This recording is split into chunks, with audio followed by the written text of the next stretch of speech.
I'm a big fan of it's just like they used to tell me when I started in the 12 steps about relationships. They're like, look, dude, you don't need to go find the right person. You need to be the right person. And I'm like, okay, so how do I do that?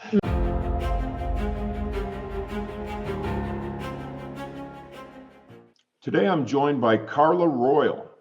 Carla has a master's in education, is a certified integral master coach with a singular focus, helping high-performing entrepreneurs and founders regain their internal steadiness so that success no longer costs them peace. With over a decade as a licensed psychotherapist and nearly 15 years as a professional coach, Carla bridges advanced psychology and somatic science with a rare gift for precision and calm. Welcome, Carla. So great to have you. Thank you. It's good to be here, Daryl. Thank you. You know, we were talking a little bit before we hit record, and I'm starting to dip my big toe, or maybe my little toe, in the coaching arena, which I'm very excited about. And you've obviously been working with people in coaching for a long, long time, which I think is the coolest thing. And we'll get into some of your writing and that sort of thing later. But I have to say, I applaud everything that I investigated about you and your work and the things that you're doing. And I think it's really, really cool. Thank you, Daryl. I feel the same about you. I listened to several of your podcast episodes and read your book, your first book, and really impressed with what you're up to. And I think the theme that came across to me so clearly about you is you are here to help. You really want to serve and help people. And we need more of that. And I appreciate that about you so much. So thank you. Thank you. Thank you. And likewise, it's just I have this belief, and I was helped by mentors as you read in the book, and just wonderful humans, and they were giving it away, and they didn't want anything in return. They were just giving it away and sharing their wisdom, and that saved me. It saved my life, I believe. Kept me from going down a much darker place. So whatever I can do to pay that forward, happy to do, and grateful that you're doing that also.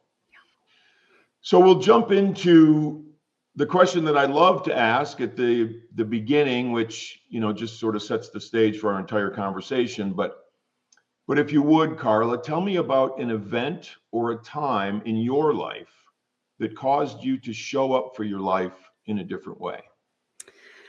There have been many, Daryl, but I would have to say that probably one of the most powerful things, and it wasn't a one time, it happened in a moment, but it had long-term implications, and it was an unfolding over many years. And I would say that was the death of my mother. I was 36 at the time, and she died of cancer, and it just absolutely undid me. And I had a very difficult childhood, a lot of trauma. My mother was an alcoholic. I adored her. She was not a mean alcoholic. She was a depressed alcoholic, and I knew she loved me, but it was very complicated, and other things in the family, a lot of chaos and trauma. And so when she died, somehow it just was an unmooring for me. It absolutely unmoored me. And the thing about it for me was that I watched my brilliant, beautiful, creative mother just kind of snuff her life out over a matter of years. She was a functioning alcoholic. She went to work every day. She was very much into the arts and culture of my hometown, which is Augusta, Georgia. And she brought the opera and the symphony and musicals to Augusta that didn't have it before. And then every night she was drinking to blackout. And so it was this, and I was sort of caring for her emotionally. And I watched her just snuff her light out over many years. And at that point when she died, I went into complete collapse for about 4 years. I started drinking heavily. sometimes to black out and so forth. And it ended in a complete and utter undoing. And when I sort of woke up from that, I realized that I I did not want to go out like my mother. I either wanted to go ahead and die, or I wanted to fully engage and live. And that was a turning point when I sort of had that big, in 12-step meetings, it's you've hit your bottom. I hit a very deep, very bad, very messy bottom. And when I kind of woke up from that, I was like, I want to live and I want to do something differently here. And so I've got to figure out what that is. Now, I was a psychotherapist at that time. I started psychotherapy when I was in 1990, and I was helping people, but I wasn't seeing the results that I wanted. And after this, I decided I'm going to go as deep as I can in the interior world of people, and I'm going to figure this thing out. And so that was really, I think, that I would say that was probably the biggest turning point of my life. And that's it in a nutshell, Daryl.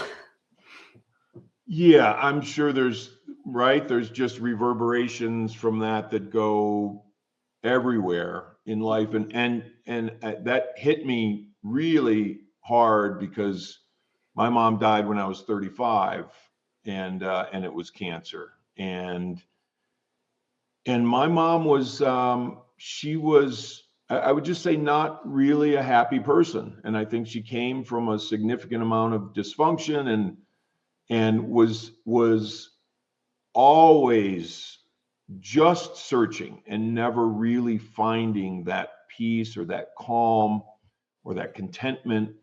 And it was really, that's probably what affected me the most when she died, was that she was not able to be fulfilled. Is that something that hit you as well with your mom? Oh, absolutely. Just the fact that with all of her brilliance and creativity and intelligence, that she just snuffed herself out over years with the alcohol and the depression.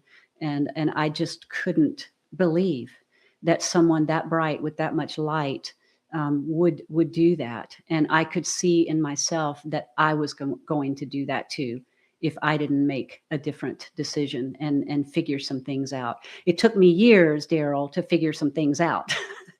It really took me years of figuring things out. And to your point, with mentors, with therapists, with coaches, I often say that my guys that I work with in my coaching business, they are real go-getters. They are after it and they are successful, and they go out after it with the grit. You talk about grit a lot. You're from reading your book, you're like one of the grittiest people ever.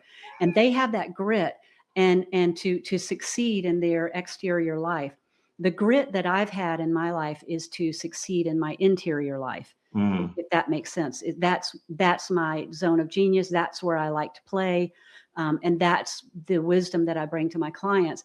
And that's where I went for those years. And I'm frankly, like you, Daryl, I'm still there.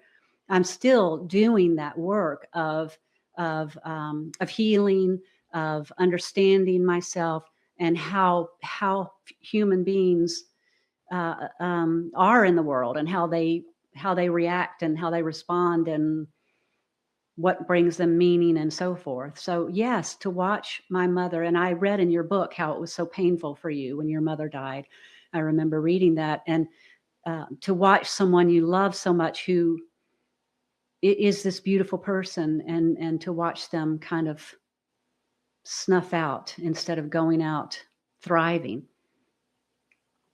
Difficult. Very. Yeah, really, really difficult. And thank you for sharing that part of you, because to me, and just like you, I can teach people how to make money. I can teach people how to, have success out there, all that kind of thing. I'll beat them over the head with, here's what you have to do, because that's what happened to me. And it worked, but it worked for that part of my life, which is a very thin layer of my life. It's, I could make money, all that sort of thing, and great. Okay, cool. But are you there? And I'm saying this to me. Daryl, are you content? Are you fulfilled? And for much of that time, the answer was no, because so much of my time was going into that outer success. Yeah. Yeah. And I love the journey, the expansion and the wonder and the exploration and everything that goes into, that discovery.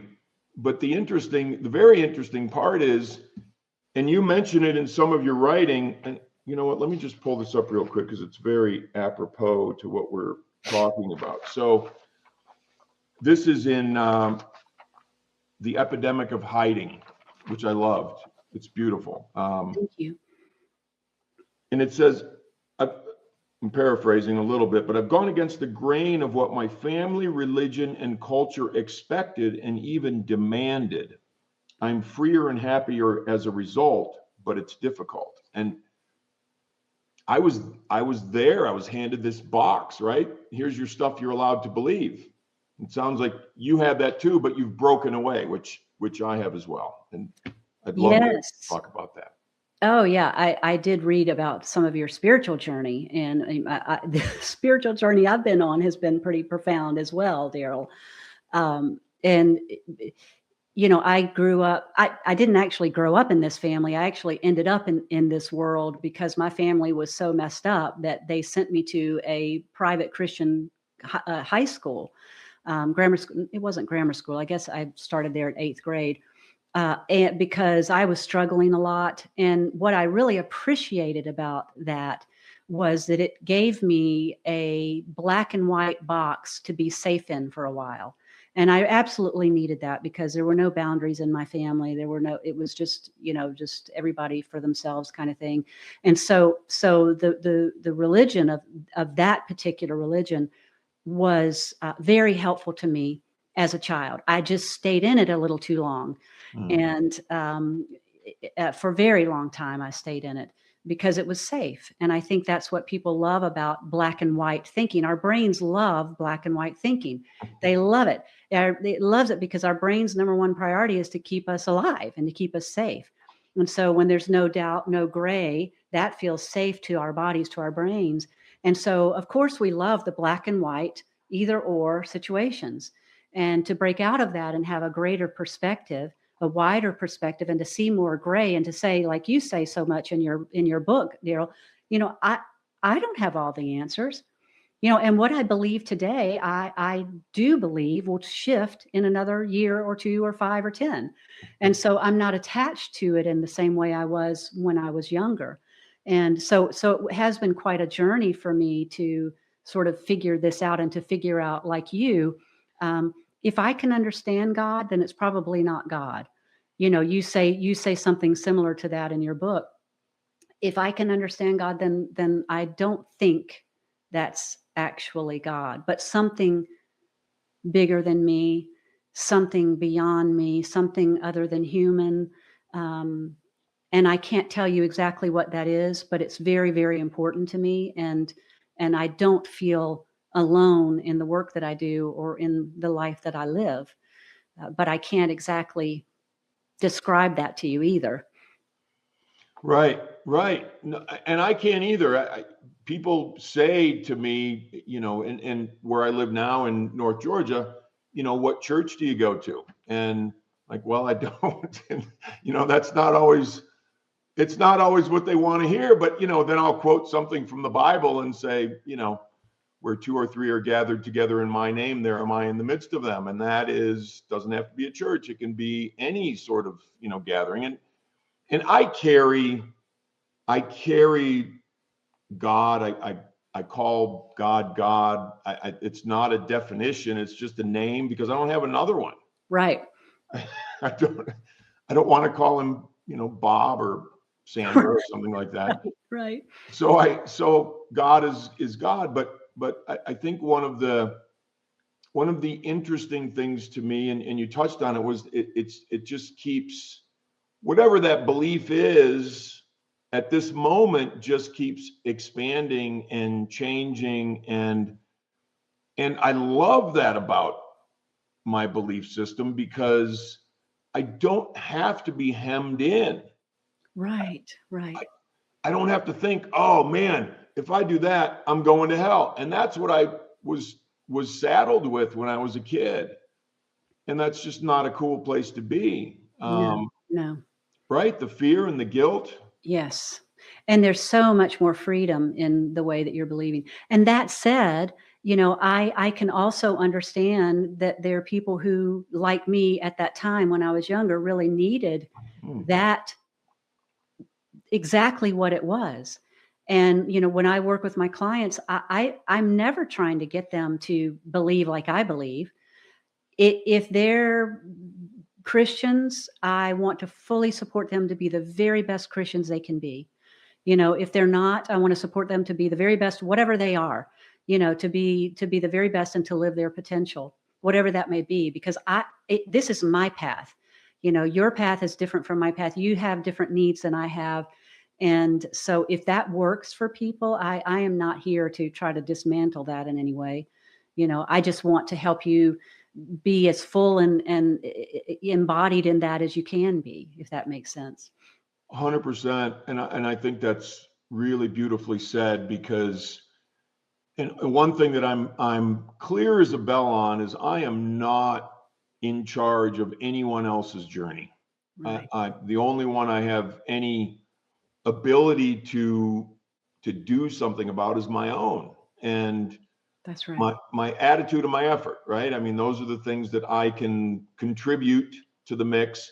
As far as everybody else on the planet goes, look, believe whatever it is you believe, and all I say is just ensure that it's working.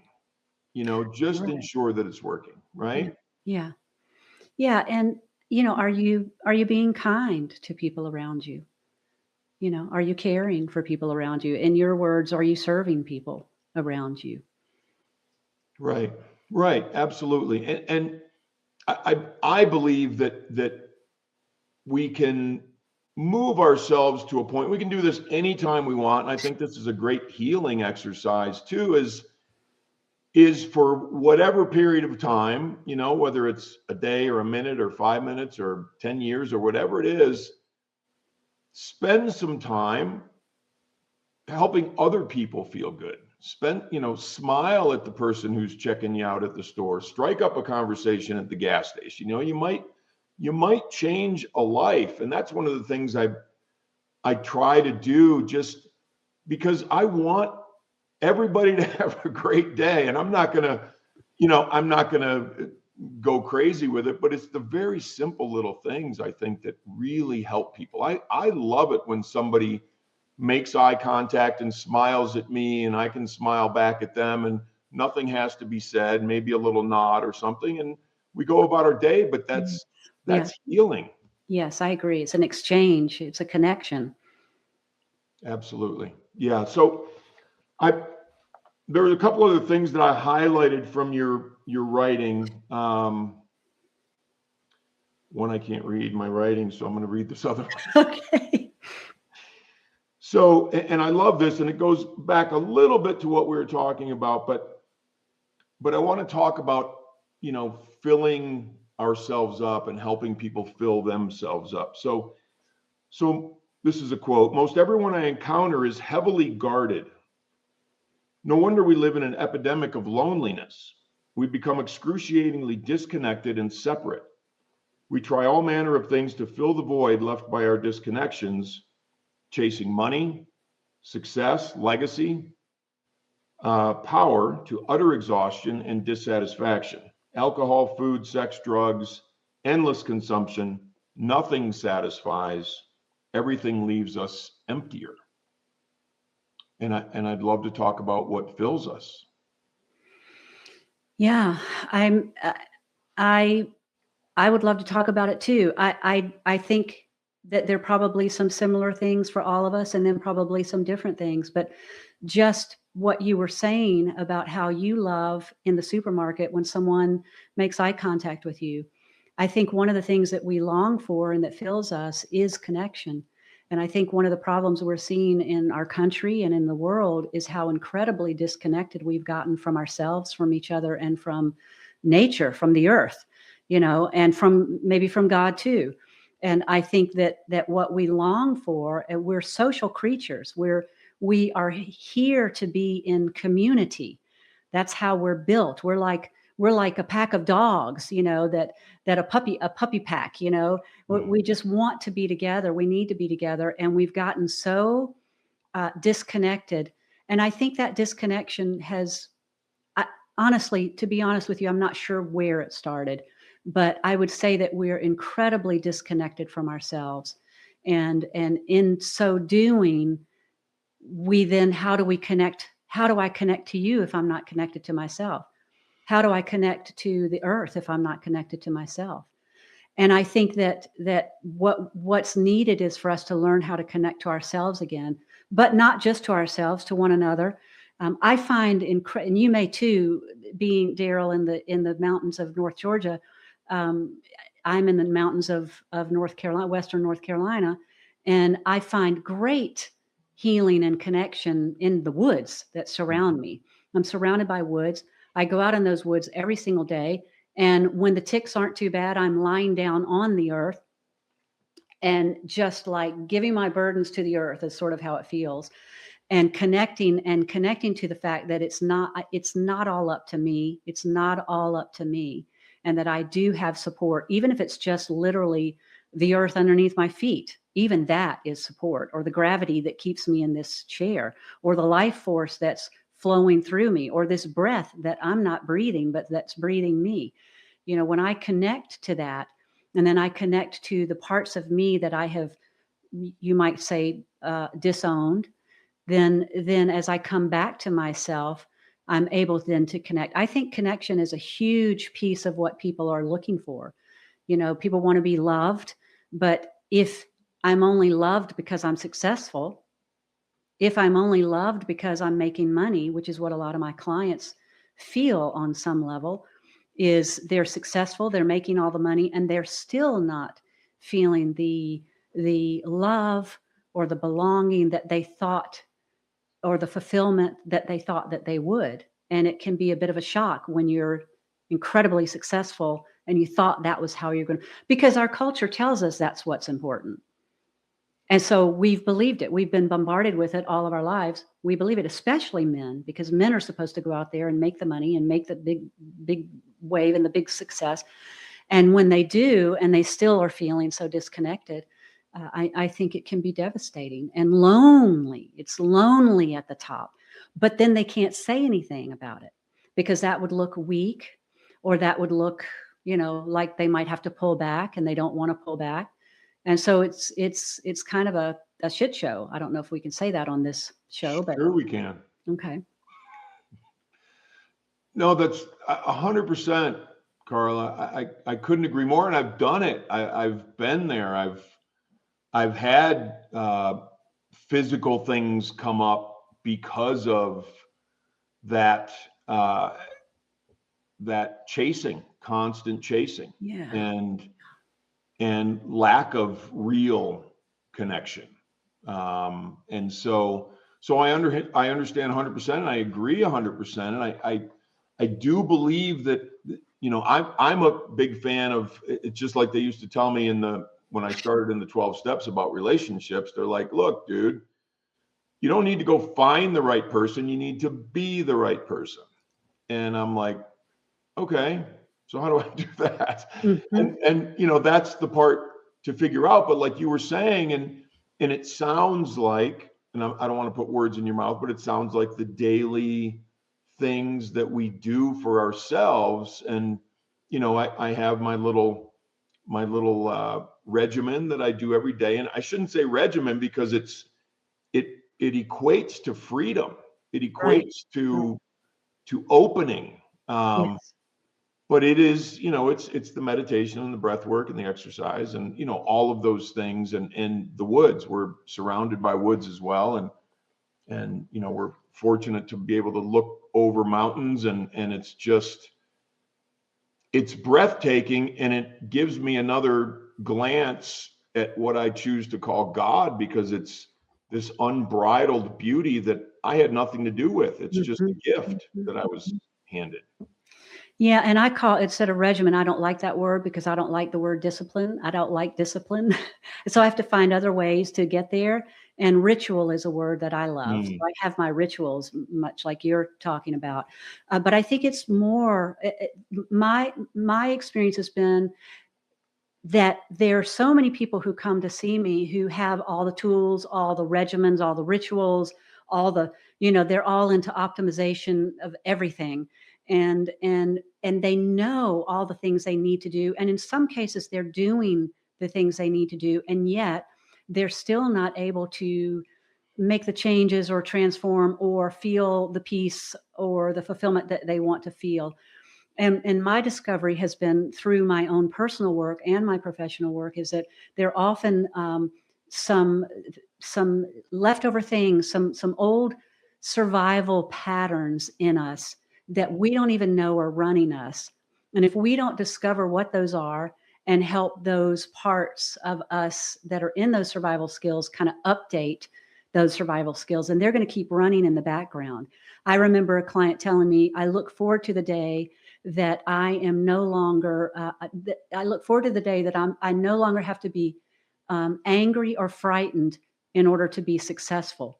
The anger and the fear were driving the success mm. because they kept thinking if they are successful, if they're successful, if they're successful, that they would not have to be so afraid. But that was driving them. And so they had to understand where that came from, why that was there, and readjust, if you will, or update that operating system, if you will. And that's really the work that I do is that deeper work. There are a lot of coaches out there who do the whole mindset and the tools, which I think is fantastic.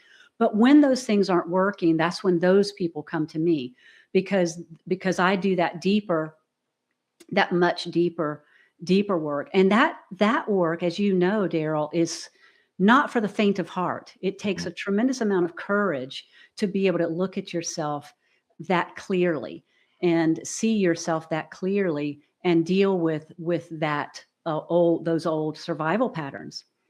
And they don't give up easily because we want to survive. And so we have to help that system understand that there are other ways to survive that will work even better than this. Right. And that's I think that's a difficult thing to let go of that tether, right? Because we don't know what's on the other side. And when I was 19 and I was just getting into recovery and sober and all that sort of thing, and I'm like, man, this sucks. I'm not even old enough to drink, and here I am. And but it was the greatest gift I was ever given because it allowed me to start to crack myself open, and I had to crack myself open. I had to allow myself to cry and to sob and to feel that guilt and that shame and all of those things. And my mom's been gone for a long time. My dad's been gone for 14 years now. And but I'll sit out on the deck sometimes, and I'll get up at 3:30, 4 o'clock in the morning and just look at the stars and just kind of take it all in. And I'll start thinking about my parents, and then I'll start talking to them, and we're sort of communing, and then I just start bawling. Yeah. And it's the most wonderful experience because I haven't lost them. Yeah. They're still there, Yeah. which is a really cool thing. That's what when you were talking. Well, and you're allowing for that connection. Right. We go back to connection. How many people just block that out and no, no, no, it's too painful, or I don't want to feel that. And you allow for that. And that is what gives you that sense of connection and satisfaction or fulfillment or joy, even though you miss them and are crying. And I think it takes a lot of courage. And, men in particular are taught from the get-go, you don't cry. You don't cry. Suck it up, man. And I think it's a real disservice to men, because tears are healing and they're empowering, actually, as you've experienced. But you had an operating system when you were 19 or 18, those years in high school, of how you coped was through your addiction. And you didn't have to, but you chose to update that survive. It was doing a service for you. It actually really was doing a service for you, but it was also harming you in ways that you didn't want to be harmed. So you had to update that operating system. But you first had, now in your case, the operating system that was running you, that survival, was so clear you couldn't miss it. You know, you couldn't miss it, and everybody was kind of pointing to it. It was very, very obvious. But for a lot of people, the survival patterns that are running them are not so obvious. And in fact, some of the survival patterns that are running people are applauded in this culture. You know, you grind yourself until you can't walk, until you can't move. You just grind, the grind culture. You know, you just become so stoic that you never show any emotion, even though you may have a heart attack early because you're keeping everything inside. So the culture applauds certain survival patterns that a lot of my guys have internalized, and it doesn't even feel safe to address it. It doesn't even feel safe to look at it. They don't even want to look at it. They may not even be aware it's there. So it can get really tricky. You know, it can get very, very tricky because it's not so apparent. And of course, you had some of that too as you got older. Right, for sure. Yeah, just those hurdles of, and because I was 19, 18, 19, getting into recovery, and I didn't, number one, I didn't know how to be in recovery or be sober, but number two, I didn't know how to live. I was just a kid. So I'm like, okay, let's figure all this stuff out at the same time, or at least, you know, attempt my best attempt. And it's been a great ride, but I appreciate you talking about that, because I do believe that it's like taboo for men to feel. Yeah. And I'll tell you, whoever's listening, who's a man, and believe me, I've done the man stuff, you know, the sort of proverbial man stuff. And I like this way a lot better, because you can have both. You can go hard, but you can learn how to rest. Yes. Right. And Yes. you know, we can find that middle ground where we're not hanging up success.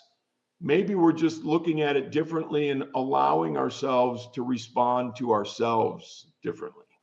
Yeah, and I think that then you can go out there and produce, you know, and do the things you want to do from a very different state and in a very different way. That's just it's going to feel better to you. It's going to be a little less angsty. You know, it's going to feel a little bit easier. Not that it won't be challenging. Of course it'll be challenging. You want a challenge. I mean, challenge is good, stress is good. A balance, you know, not too much stress, but stress is a good thing, right? It keeps us on our toes. So it's not that we're not looking for that, but maybe some balance. One of the things that honors me more than anything, Daryl, is that my guys, I call them my guys, the I love men, it. the men who my clients whom I love, you know, they feel so safe with me that they reveal things that they've never revealed to anyone, and oftentimes in tears. And I just can't tell you how honored I am when that happens, because to me, that is like so much courage and strength when that happens and they're able to be vulnerable, because there's so few places they believe and feel that they can be vulnerable. And I think, again, this culture and social media, you know, and the whole influencer guru thing sets them up to not be able to be a real human being who's we're messy. Humanity is messy. It's messy, and that's okay. And there's actually some beauty in the mess, if we can pause long enough to recognize that and accept that about ourselves. 100% agree. I believe that, you know, it's the chaos and the harmony sit side by side, Yeah. and both are okay to, you know, to be in from time to time. It's the nature of life. It And like you is. said, it's just messy, and that's completely cool. But Yeah. I think we try to hide from the mess, Yeah. and shelter ourselves from the mess. But sometimes, I was saying this to someone the other day. I said, that how do you find out what's inside the hurricane? Well, you take a plane and you fly it into the middle of the hurricane. Right, right. And you'll get all the measurements you need and find out what's going on in the hurricane. Same with us. Just go into it. Don't. Yeah. Don't I think for me, one of the wonderful things about nature is that when I go into nature, which I do every day, like you, I see it. I see the decay.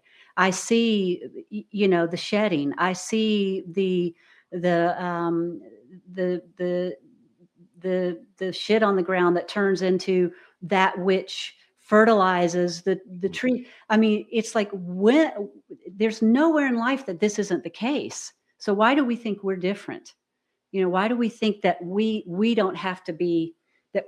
What is this thing about perfection or this certain? It confuses me in a way. But boy, there's pressure to be that. There is, and I guess I don't know exactly where it comes from. I guess now we're always comparing ourselves to what we see somehow online, right? Yeah, So we're yeah. seeing so much more, and comparing ourselves to that. For one, I am tickled as I can be that I grew up way, way before the internet, and Yes, we're lucky. because it's not infiltrated, like it could be if I was doing it since I was 10 years old or something. Yeah, yeah, yeah. I think that has been a huge problem. I really do. But what I love about you, Daryl, is when I read your book and just how incredible you in the book you talk about how tall you are, which you can't tell on the here, but you're like really tall, and you're a man. You're a manly man. You're a macho man, and yet in your book you're so incredibly vulnerable, and you talk about your tears, and on this podcast you talk about that, and I love that because I think more men need to see that from men. It's one thing for me as a woman because we're more allowed to be emotional or whatever. For you to speak up in the way that you do, in the vulnerability that you do as a manly macho man, I think it can and will have a huge impact, and certainly has had an impact on people who've read your book and listened to your podcast and been around you, to know that you can be macho, you can be strong, you can be courageous, and you can cry, and you can be vulnerable, and you can be messy, and you can be real. So, I thank you for that, because I would love to see. I tell my guys all the time when they're crying with me, I'm like, your audiences would appreciate this because they feel what you're feeling right now too, all the time. And if they could see that you, whom they admire so much, also feel this pain and also feel this vulnerability and this fear and this insecurity, man, they're going to love you even more, because they're going to think that maybe more is possible for them, because they see that this man that they admire so much, is vulnerable and messy, just like them, just like me, just like me. I love it. I really do. And thank you for saying that. That really that hits me. It does. And it's wonderful that you said that. And I want to let men know, because I didn't, my dad was a tough dude, Yeah, and yeah, he was a tough dude. And it wasn't, crying wasn't not cool. That right. wasn't the thing to do. And over time I've learned that it's so cleansing and so healing and so allowed. It is so allowed. We And have to allow necessary, Daryl. ourselves. What's that? It's necessary. I It believe is it's necessary. It's necessary. absolutely necessary. Yeah. I mean, I can't imagine, with everything that life has sort of had in store, and everybody has all kinds of stuff in store for them in life. And the longer you go, the more pain comes. And that's just what life is. And that's okay. Not that it doesn't suck, because it does suck, Yeah.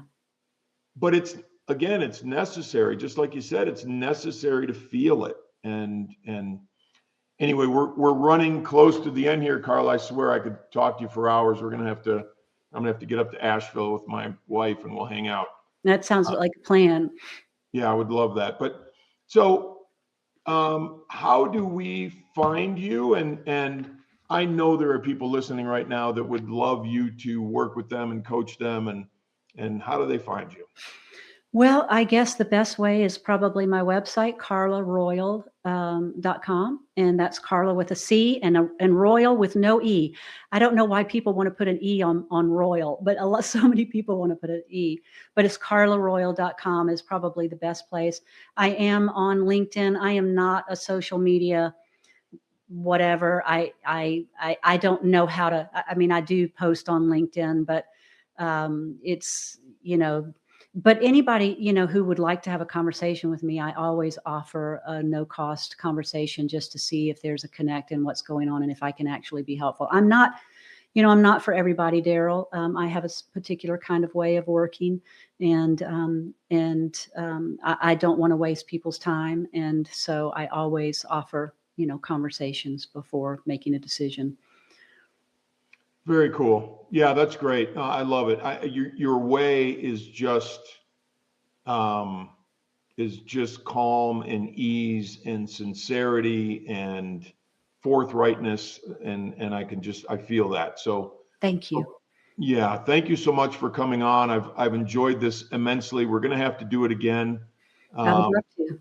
because I know there's a lot more for us to talk about for sure. So Sounds like it. And I've enjoyed it so much, Daryl. Thank you so much. I appreciate the work that you're doing in the world. It's much needed. Thank you.